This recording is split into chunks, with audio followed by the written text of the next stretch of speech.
പറയാൻ പോവുകയാണ്.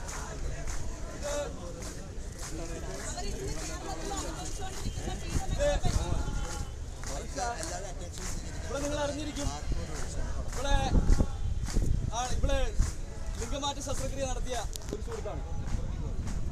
ഇവിടെയാണ് പോലീസുകാര് ഒരു ദിവസം ഇവിടെ വെച്ച് ആക്രമിച്ചത്. 10 മണിക്ക് ശേഷം അവള് പുറത്തിറങ്ങി എന്നത്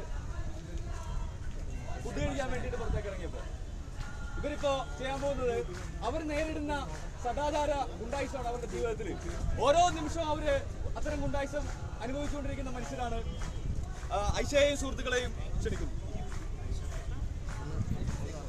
സ്ഥലം വേണോ? കുറച്ചുകൂടി സ്ഥലം കൊടുക്കാം അവർക്ക്. കുറച്ചുകൂടി സ്ഥലം കൊടുത്താൽ നല്ലതായിരിക്കും. കുറച്ചുകൂടി